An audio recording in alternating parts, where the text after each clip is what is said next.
आत्मा न कभी जन्म लेती है, न आत्मा कभी मरती है, न जायते मृते वा कदाचित। यह श्लोक जीवन के अनिश्चितताओं के बीच हमें अद्भुत स्थिरता देता है। और यह केवल युद्धभूमि का संवाद नहीं था, बल्कि मैं मानता हूं कि यह जीवन की हर परिस्थिति का अपने में यह मार्गदर्शन है। मैं यहां पर उल्लेख करना चाहूंगा, संत श्री रामकृष्ण परमहंस जी ने एक सुंदर और बहुत ही गहन बात कही थी कि गीता का पूरा सार केवल उसके नाम के अक्षरों को उलट देने मात्र से ही समझ में आ जाता है। गीता के अक्षरों, गीता का जो नाम है उसके अक्षरों को उलट देने से ही गीता का सार स्वाभाविक रूप से हमको समझ में आ जाता है। गीता, इस नाम को उलट दीजिए, गीता अंतिम अक्षर ता को पहले ला दीजिए और गी को बाद में, तागी यानी त्यागी। अर्थात गीता का असली संदेश है, असली संदेश है त्यागी बनना। और त्यागी का अर्थ कर्तव्यों का त्याग नहीं है, बल्कि वह अज्ञानता का त्याग है, अकर्मण्यता का त्याग है, दुर्व्यसन, आसक्ति और अहंकार का त्याग है। और त्यागी व्यक्ति ही गीता का सच्चा पाठक और सच्चा अनुयायी बन सकता है। देवी और सज्जनों, पूरी गीता उठाकर जब आप पढ़ेंगे तो आपको लगेगा कि अर्जुन को जो कुछ भी समझाया गया वह केवल किसी के योद्धा के लिए नहीं था, वह सारे मानवता के लिए था।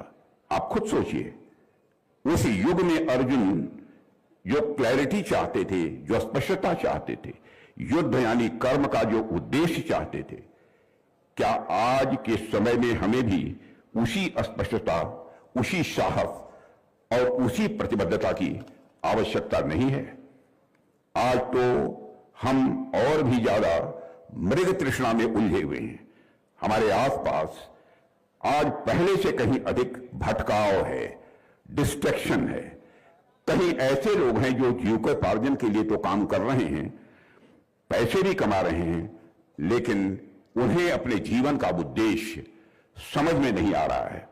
तो वहीं दूसरी तरफ कई ऐसे लोग भी हैं जो कर्म से ज्यादा उसके परिणाम की चिंता करते हैं। मैं ऐसे कई लोगों को जानता हूं जिनके अंदर पर्याप्त क्षमता है कि वह जीवन में कुछ अच्छा कर सकते हैं, समाज को कुछ कंट्रीब्यूट कर सकते हैं, लेकिन वह कोई काम इसलिए नहीं करते हैं क्योंकि उन्हें परिणामों को लेकर तरह तरह की शंकाएं रहती हैं कि हमको कामयाबी मिलेगी कि नहीं मिलेगी। इस तरह के अनेक उलझी हुई स्थितियों का सामना आजकल हमारे आसपास के लोग कर रहे हैं। आपने स्वयं भी इसे महसूस किया होगा। साथियों, गीता कहती है कि जीवन की व्यर्थ चिंताएं, विकृत भावनाएं और गलत धारणाएं तभी मिटती हैं जब हम अपने भीतर के सत्य को पहचानते हैं। यही कारण है कि आज के दौर में जब डिप्रेशन और मानसिक तनाव जैसी चीजें तेजी से बढ़ रही हैं, गीता का संदेश मैं मानता हूं लोगों को नया संबल देता है।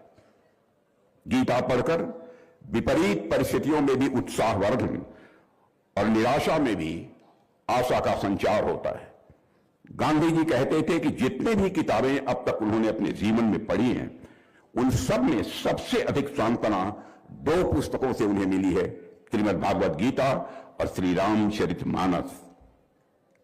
और साथियों, वे भी ये कहते थे जब उन्हें संदेह घेरते थे, जब वह दुविधा की स्थिति में होते थे, जब निराशाएं आती थी और जब कोई प्रकाश की किरण नजर नहीं आती थी, तब वे श्रीमद् भागवत गीता के ही शरण में जाते थे। इससे वे तुरंत सांत्वना पाते थे, उनके मन की शंकाओं का समाधान होता था। देवी और सज्जनों, गीता में दिए गए कर्मयोग की भावना, समत्व की सीख और आत्म स्वरूप की पहचान हमें सुखपूर्वक जीवन जीने का यह मार्ग दिखाते हैं। गीता न केवल आत्मचिंतन का मार्ग दिखाती है, बल्कि मैं मानता हूं कि मन की उलझनों को सुलझाने के लिए थेरेपी का भी काम यदि कोई करता है तो हमारी यह गीता ही करती है। साथियों, जब जब हम जीवन में उलझते हैं, यह गीता हमें दिशा देती है, दिशा दिखाती है।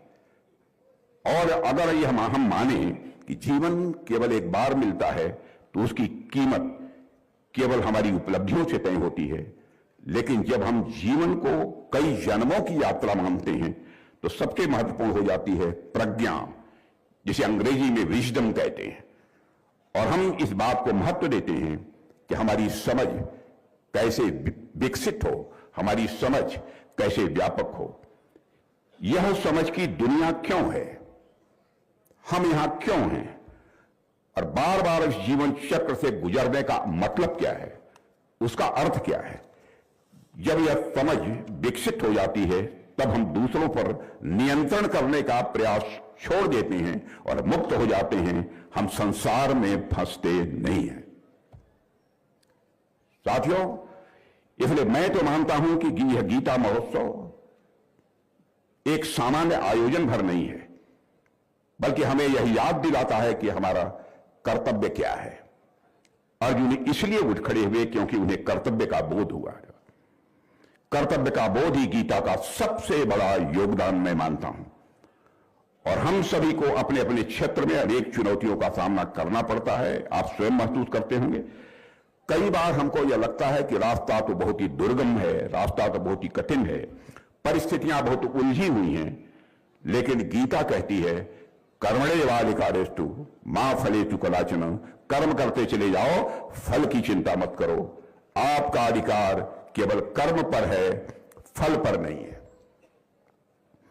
और यह पंक्ति जीवन को सरलता देने के साथ साथ हृदय और मस्तिष्क दोनों को डिसिप्लिन भी देती है। इसलिए मैं अक्सर कहता हूं, गीता महज एक ग्रंथ भर नहीं है, यह भारतीय प्रबंधन या इंडियन मैनेजमेंट का सबसे पुराना और सबसे प्रभावी यह मॉडल है। लीडरशिप को लेकर मैं बच्चों से भी कहना चाहता हूं, लीडरशिप को लेकर भी किसी समस्या के समाधान तक हर जगह गीता का ज्ञान वास्तविक मदद करता है। जिस बात को आज दुनिया इतना प्रचारित करती है, वह बात श्री कृष्ण ने 5000 वर्ष पहले बतला दी थी कि मनुष्य का व्यवहार उसके विचारों से बनता है और विचारों का शुद्धिकरण भक्ति और योग से होता है।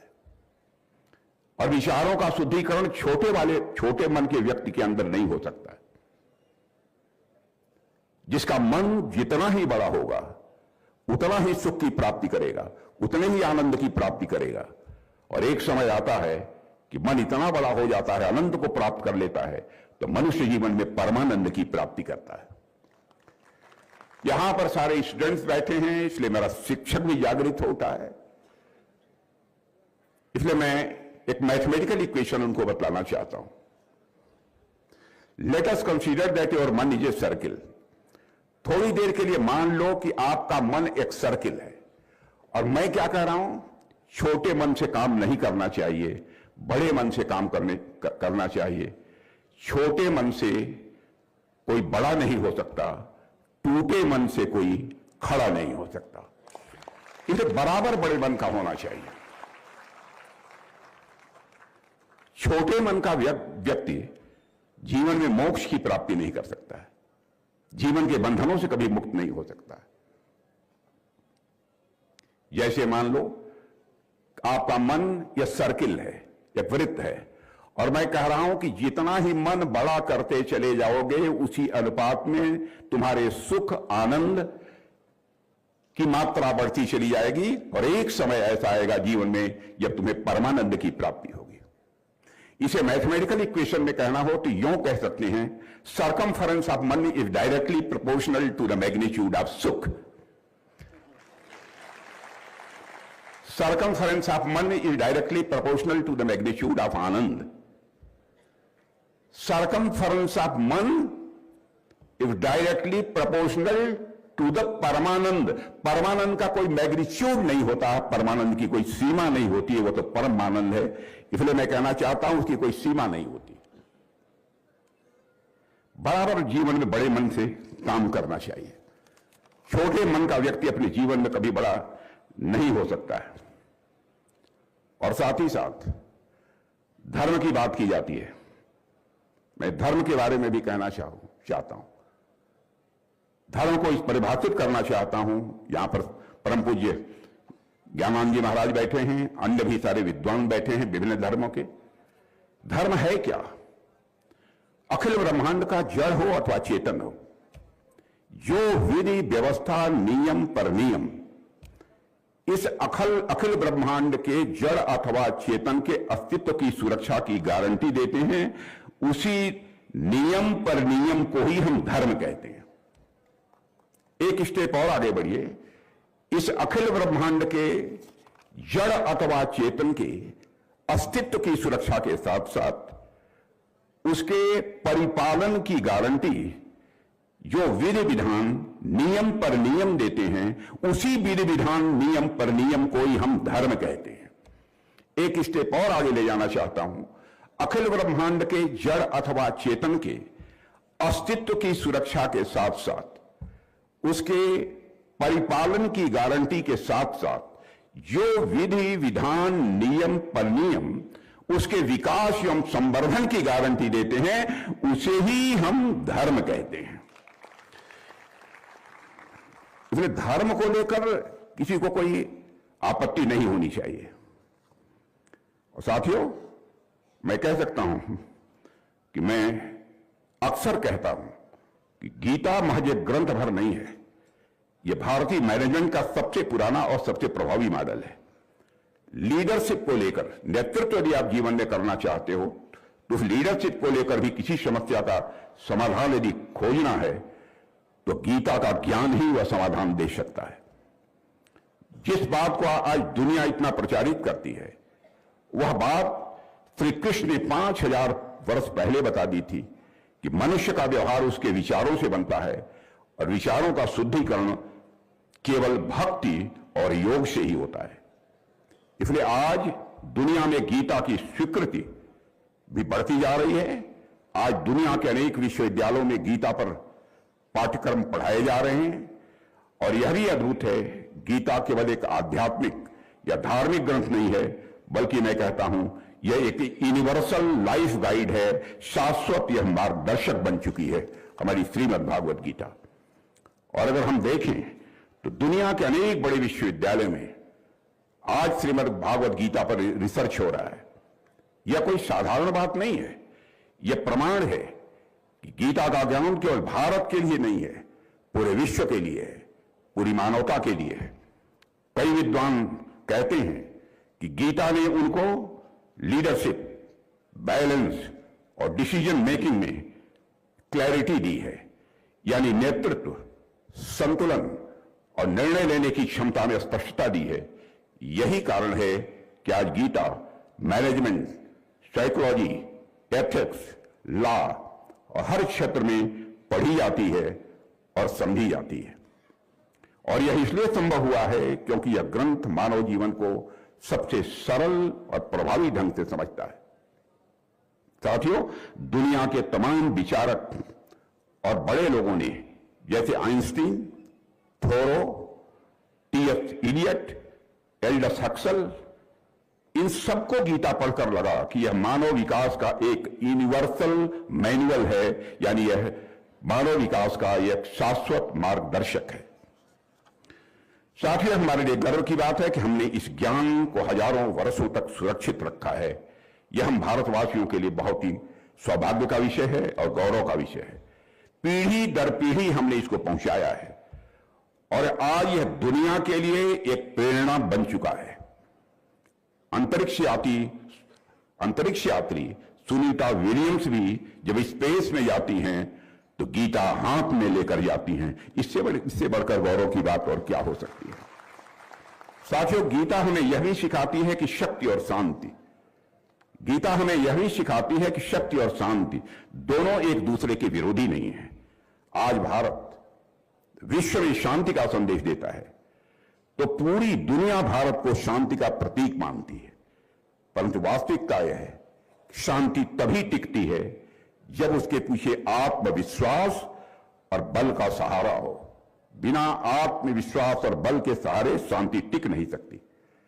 श्री कृष्ण ने भी अर्जुन को यही सिखाया था कि जो व्यक्ति धर्म संगत मार्ग पर चलता है वह कभी भयभीत नहीं होता है। साथियों, पहलगाम का वह विभत्स क्षण आज भी राष्ट्रीय स्मृति को विचलित करता है। जब हमारे पहलगाम के वहां पर पर्यटन के लिए गए निर्दोष यात्रियों को धर्म पूछकर मारा गया था। कितना क्रूर और अमानवीय संदेश उन आतंकवादियों ने दिया था।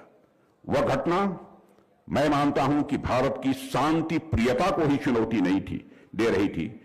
आतंकवादी और उनके सरपरस्त यह मान बैठे थे कि भारत की शालीनता उसकी कमजोरी है, लेकिन वे भूल गए कि भारत गीता का देश है, जहां करुणा भी है और युद्ध भूमि में धर्म की रक्षा की प्रेरणा भी है। साथियों, हमने गीता के संदेश को याद किया कि अगर शांति के तप को, यदि शांति के तप को जीवित रखना है तो उसके भीतर शक्ति का ताप अनिवार्य है। यदि शांति के तप को जीवित रखना है तो उसके भीतर शक्ति का ताप अनिवार्य है। यदि निर्दोषों की रक्षा करनी है तो बलिदान देने का साहस भी उतना ही आवश्यक है। जो लोग हमारी सहिष्णुता को कमजोरी समझ बैठे थे, उन्हें ऑपरेशन सिंदूर के माध्यम से भारत ने ऐसा जवाब दिया जिसे आज तक वह भूल नहीं पाए हैं। साथियों, हमने दुनिया को दिखाया कि भारत लड़ाई नहीं चाहता है, लेकिन यदि मजबूर किया गया तो भारत लड़ाई से भागता भी नहीं है और माकूल जवाब भी भारत देता है। साथियों, ऑपरेशन सिंदूर को मैं मानता हूं केवल एक सैन्य कार्रवाई नहीं थी, बल्कि वह भारत की आत्म प्रतिबद्धता, आत्मसम्मान और आत्मविश्वास की उद्घोषणा थी। भगवान श्री कृष्ण ने भी पांडवों को यही समझाया था कि युद्ध बदले की भावना या महत्वाकांक्षा के लिए नहीं, बल्कि धर्मपूर्ण शासन की स्थापना के लिए लड़ा जाना चाहिए। स्वधर्म, स्वदेश की रक्षा के लिए लड़ा जा सकता है। ऑपरेशन सिंदूर के दौरान हमने भगवान कृष्ण के संदेश का ही पालन किया है। मैं देवियों सज्जनों आपको बतलाना चाहता हूं। और इस ऑपरेशन ने पूरे विश्व को यह संदेश दे दिया कि भारत आतंकवाद के विरुद्ध न तो मौन रहेगा, न ही किसी भी सूरत में भारत कमजोर पड़ेगा। श्री कृष्ण ने अर्जुन को कुरुक्षेत्र में समझाया था कि धर्म की रक्षा केवल प्रवचन से नहीं होती, उसकी रक्षा कर्म से होती है। और ऑपरेशन सिंदूर वही धर्म युक्त कर्म था जिसको कि हम लोगों ने अपनाया। और साथियों, आज हम सब जब यहां एकत्र हुए हैं तो यह भी हमें याद रखना होगा कि गीता केवल युगों की नहीं है, बल्कि हर दिन और हर क्षण की साथी है। यदि हम इसे केवल धार्मिक ग्रंथ मानकर रख देंगे तो इसका उद्देश्य, मैं मानता हूं, अधूरा रह जाएगा। कर्म की भूमि केवल कुरुक्षेत्र नहीं है। आज का भारत भी एक विराट कर्म भूमि है। आज का भारत भी एक विराट कर्म भूमि है, जहां सैनिक सीमा पर, वैज्ञानिक अपनी प्रयोगशालाओं में, किसान अपनी खेतों में और युवा स्टार्टअप्स में अपना अपना धर्म निभा रहे हैं। गीता की असली शक्ति तभी प्रकट होगी जब हम इसे अपने व्यवहार में, अपने निर्णयों में, अपने काम में और अपने संबंधों में लागू करते हैं। साथियों, मैं मानता हूं कि आज का महोत्सव हम सबके लिए एक अवसर है जहां हर व्यक्ति स्वयं से यह प्रश्न पूछ सकता है, क्या मैं अपने जीवन को गीता की रोशनी में देख पा रहा हूं? क्या मैं अपनी जिम्मेदारियों को उतनी जिम्मेदारी से निभा रहा हूं जितनी गीता हमसे अपेक्षा करती है? क्या मैं चुनौतियों को देखकर पीछे हटता हूं या अर्जुन की तरह उनसे ऊपर उठने का साहस करता हूं? जब हम खुद से यह प्रश्न पूछेंगे तभी गीता उन प्रश्नों का समाधान बनकर स्वाभाविक रूप से हमारे सामने आएगी। देवियों सज्जनों, संघर्ष तो हमारे भी जीवन में है, संघर्ष आपके भी जीवन में है, संघर्ष सबके जीवन में है। जीवन में संघर्षों का बुरा होना नहीं, संघर्ष से हार जाना बुरा है। जीवन के तमाम संघर्षों से निपटने की शक्ति हमें इस पवित्र ग्रंथ से ही मिलती है। संसार के किसी भी युग में, किसी भी महाद्वीप में मानव संघर्ष एक सा ही रहता है। भ्रम, भटकाव, भय, निराशा, निर्णयहीनता। जो प्रश्न उस समय अर्जुन के समक्ष खड़े हुए थे, वे प्रश्न हम सबके जीवन के कुरुक्षेत्र में कभी न कभी खड़े होते ही हैं। परंतु ठीक उसी क्षण हमें कृष्ण की वाणी को, उनकी अमृत ध्वनि को भीतर जगाना होता है, क्योंकि वही वाणी हमें जीवन की दिशा दिखाती है। गीता हमें यह सिखाती है कि जीवन श्वास लेने का ही नाम नहीं है, बल्कि अपने धर्म, अपने कर्तव्य और अपनी जिम्मेदारियों का निर्भय होकर निभाने का एक यह माध्यम है। गीता का एक श्लोक है, बहुत प्रचलित श्लोक है, सुख दुखे समीकृत्वा लाभा लाभौ जया जयौ। यह हमें सिखाता है कि सुख दुख, लाभ हानि और जीत हार को समान भाव से रखते हुए कर्तव्य निभाना ही यह सच्चा दायित्व है। और ऐसा व्यक्ति बिना विचलित हुए हर समस्या का समाधान वह ढूंढ लेता है। और साथियों, आज जब गीता पढ़ते हैं और जो पढ़ते हैं तो आपको पता चलता है गीता लगभग 700 श्लोकों में सभी वेदों का यह सार है। यानी गीता को ठीक से समझ लेने के बाद तो आपको अन्य शास्त्रों के विस्तार में जाने की बहुत जरूरत नहीं रह जाती है, ऐसा मैं मानता हूं। और गीता की शिक्षा संसार को बदलने की बात नहीं करती है। गीता यह बतलाती है कि दुनिया हर पल, दुनिया हर क्षण स्वतः बदल रही है। इस चेंज को हमें रेसिस्ट नहीं करना है, इस चेंज का हमें प्रतिकार नहीं करना है, बल्कि इस चेंज का, इस बदलाव का हमें आनंद लेना है, इसे हमें एप्रिशिएट करना है। जो जैसा है उसे वैसा ही देखना है, वैसा ही समझना है। गीता हमें इमोशनल इंटेलिजेंस सिखाती है। ज्ञानी व्यक्ति न अत्यधिक दुखी होता है, न अत्यधिक प्रसन्न होता है। वह सुख दुख को समान भाव से देखता है। अच्छा कार्य करने पर संतोष तो करता है, पर उन्माद नहीं करता है। यानी गीता की शिक्षाएं सत्य की ओर ले जाकर कार्य करने की हम सबको प्रेरणा देती हैं। इसलिए मैं चाहूंगा कि आज हम सब यहां संकल्प लें कि हम कर्म करते रहेंगे, बिना फल की चिंता किए, बिना भय के, बिना मोह के निरंतर कर्म करते रहेंगे। और हम यह भी संकल्प लें कि जिस प्रकार श्री कृष्ण ने अर्जुन को जगाया था, उसी प्रकार हम भी अपने भीतर के अर्जुन को जागृत करेंगे। और यदि हम ऐसा कर पाए तो न केवल हमारा जीवन सुधरेगा, बल्कि हमारा समाज, हमारा राष्ट्र और आने वाली पीढ़ियां इस ज्ञान से स्वाभाविक रूप से प्रकाशित होंगी। साथियों, गीता की महानता और उसमें निहित शाश्वत ज्ञान के बारे में हजारों बातें कही जा सकती हैं, लेकिन मुझे लगता है मुझसे कहीं अधिक धर्माचार्यों, विद्वानों और मनुष्यों द्वारा जो व्याख्यान इस विषय पर दिया गया अथवा दिया जाएगा, उसे सुनकर हम और अधिक आनंदित होंगे और साथ ही साथ लाभान्वित भी होंगे। इस अद्भुत सम्मेलन के आयोजन के लिए मैं स्वामी ज्ञानानंद जी महाराज के प्रति विशेष रूप से आभार करता हूं। और एक बार मैं स्वयं शीश झुकाकर पूज्य स्वामी ज्ञानानंद जी महाराज का अभिनंदन भी मैं करता हूं। और साथ ही साथ यहाँ के प्रशासन को भी इस भव्य आयोजन के लिए मैं आभार व्यक्त करता हूं। और इस आयोजन की सफलता के लिए अपनी शुभकामनाओं की हृदय से अभिव्यक्ति करते हुए अपना निवेदन समाप्त करता हूं।